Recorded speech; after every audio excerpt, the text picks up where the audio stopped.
with the stone Hey ho Pop Gengs, without his daughter.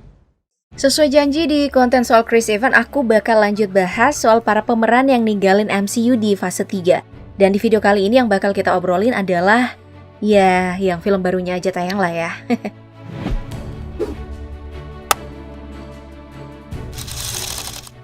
Siapa lagi kalau bukan Scarlett Ingrid Johansson, atau lebih dikenal dengan Scarlett Johansson.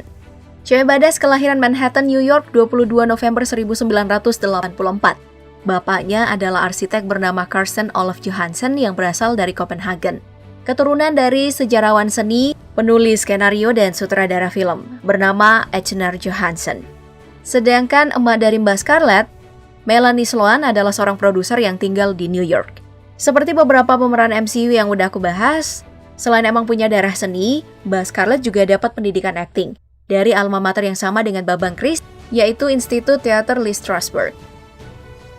Cuman Mbak Scarlett ini emang mulai berkarir lebih dulu daripada Bang Chris, sejak umurnya masih 9 tahun di tahun 1994. Nah, peran awalnya adalah jadi Sarah Hughes di acara talk show Late Night with Conan O'Brien. Terus habis itu udah main seenggaknya di 5 serial TV sampai tahun 2014.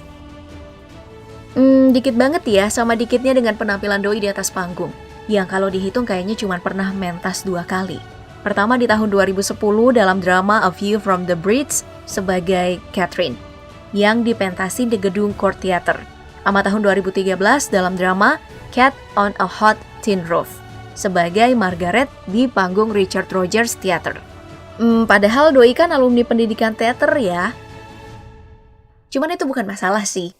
Soalnya ilmu teater kan gak cuma kepake di panggung. Di dunia voice over ada yang namanya voice acting. Dan kayaknya Mbak Scarlett ini lebih condong ke sana karena udah ngisi suara untuk karakter yang berbeda-beda. Di tahun 2004 doi jadi Princess Mindy di The Spoon SquarePants Movie. Terus di tahun 2013 ngisi suara untuk karakter Samantha di film Her. Habis itu ngedubbing karakter K untuk animasi The Jungle Book di tahun 2016. Sama karakter Ash di animasi Sing di tahun yang sama. Dan yang paling belakangan adalah nge-VO buat karakter Nutmeg dari animasi Isle of Dogs di tahun 2018 lalu. Ya, meski penampilannya di layar lebar masih jauh lebih banyak sih, soalnya barengan sama penampilan perdananya di talk show Conan pas tahun 1994. Doi juga dapat peran dalam drama komedi North sebagai Laura Nelson. Terus di tahun 1995 muncul di film thriller berjudul Just Cause sebagai Kate. Habis itu di tahun 1996, doi tampil di 2 film. Pertama dalam komedi romantis If Lucy Fell sebagai Emily, dan yang kedua di drama komedi Manny and Lowe sebagai Amanda alias Manny. Dan performa itu bertahan hingga tahun berikutnya 1997. Doi ambil peran Little Girl di dalam drama romantis Fall, sama jadi Molly Pruitt di Home Alone 3. Kemudian sampai 2 tahun berikutnya Mbak Scarlett cuman kebagian jatah peran 1 film per tahun. 1998 doi main di drama western The Heart Whisperer sebagai Grace McLean. Sedangkan di tahun 1999 jadi Kathy Caldwell di komedi fantasi My Brother the Pig. Lalu istirahat selama setahun dan tahu-tahu udah tampil di 3 film sekaligus pas tahun 2001. Pertama di film kriminal The Man Who Wasn't There sebagai Rachel Birdie Abundance. Terus lanjut jadi Rebecca Doppelmayr di film komedi hitam Ghost World.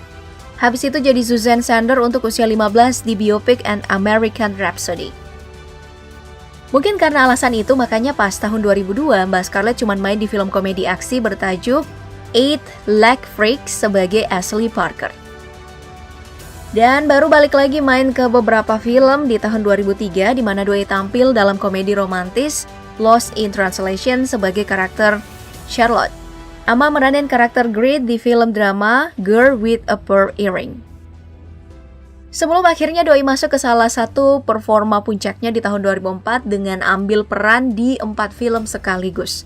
Mulai dari The Perfect Score, di mana dirinya berperan sebagai Francisca dan adu akting sama Bang Chris Evans. Terus penampilannya di film drama A Love Song for Bobby Long sebagai Percy. Kemudian meranin karakter Meg Windermere dalam komedi romantis A Good Woman. sampai mejeng sebagai Alex Foreman di komedi romantis In Good Company. Wah, sepertinya itu jadi tahun yang paling melelahkan ya buat Mbak Scarlett, makanya pas di tahun selanjutnya, Doi cuma ambil peran di thriller psikologis Match Point sebagai Nola Rice, dan thriller science fiction The Island sebagai Jordan to Delta alias Sarah Jordan. Ya, kalaupun mau ambil peran banyak, itu pun gak bakal lebih dari 3 film. Di tahun 2006 misalnya Mbak Scarlett ini cuma tampil di komedi romantis bergenre kriminal Scoop meranin Sondra Pransky. Ama jadi Kay Lake di thriller noir Noah, The Black Dahlia. Dan tampil sebagai Olivia Wanscombe di film thriller science fiction bergenre psikologis The Prestige. Habis itu di tahun 2007 Doi balik lagi nih ke titik yang cuma ngambil 1 peran dalam setahun. Di drama komedi The Nanny Diaries sebagai Annie Braddock, mengulang duetnya dengan Babang Christivan. Terus begitu masuk tahun 2008 langsung tancap gas lagi ambil peran di 3 film sekaligus sebagai Mary Boleyn di roman sejarah The Other Boleyn Girl. Kemudian meranin karakter Christina di komedi romantis Vicky Cristina Barcelona. Ama main di film superhero neo-noir berjudul The Spirit sebagai Silken Floss. Udah gitu balik lagi deh ambil peran cuma 1 film sebagai karakter Anna di drama komedi romantis bertajuk He's Just Not That Into You. Tapi ini kayaknya bukan karena capek deh, melainkan buat fokus jadi sutradara sekaligus penulis naskah di film pendek These Vagabond Shoes. Atau mungkin karena lagi siap-siap untuk tahun 2010 buat debutnya di mega franchise MCU Iron Man Saga kedua. Yap, bener, sebagai Natasha Romanoff alias Black Widow. Yang saking niatnya buat ngambil peran ini, Mbak Scarlett sengaja cat rambut jadi warna merah demi munculin kesan karakter femme fatale. Tapi menurutku sih karir terbaiknya itu justru pas tahun 2011 sih. Karena selain ambil peran sebagai Kelly Foster di drama komedi We Bought a Zoo, Mbak Scarlett naik kelas jadi produser eksekutif di film dokumenter berjudul The Well. Bukan berarti penampilannya di The Avengers pas tahun 2012 sebagai ensemble Black Widow gak memuaskan ya. Performanya bagus kok. Tapi karena itu juga perannya sebagai Janet Leigh di biopic Hitchcock jadi tenggelam. Saking kuatnya kesan femme fatale-nya yang ditinggali nama karakter Natasha Romanoff. Makanya pas Doi tampil di komedi romantis Don John sebagai Barbara Sugarman 2013 lalu sama meranin karakter Laura di science fiction Under the Skin yang jadi tolak ukur untuk performanya, masih tetap ada karakter Black Widow. Untungnya nih setelah tampil sebagai Molly di komedi drama berjudul Chef pas 2014, ama kembali jadi Black Widow di Captain America The Winter Soldier. Mbak Scarlett dapat peran femme fatale Lucy di film Lucy, jadi seenggaknya ada kesan lain. Soalnya film ini lumayan hits juga kan, dan alurnya sempat aku recap. Well, di tahun selanjutnya 2015, kamu semua pasti udah tahu soalnya Mbak Scarlett yang kembali tampil sebagai ensemble Black Widow di Avengers Age of Ultron. Yang mana masih berlanjut di tahun 2016 dalam saga Captain America Civil War, barengan sama perannya di film komedi Hail Caesar sebagai Diana Moran. Dan akhirnya istirahat dari MCU selama setahun di tahun 2017 karena fokus ambil peran sebagai Major Mira Killian alias Motoko Kusanagi di film live action anime Ghost in the Shell. Sama jadi Jess Taylor di film komedi hitam Rough Night. Terus selama 2 tahun berikutnya kayaknya kamu udah pada tahu deh soal penampilan terakhirnya sebagai Black Widow di saga penutup fase ketiga MCU, Avengers Infinity War. Ama Avengers Endgame di tahun 2019 yang barengan sama perannya sebagai Nicole Barber di drama hits kala itu Marriage Story. Oh, sama itu juga, jadi Frau Rosie Bachelor di drama komedi Jojo Rabbit.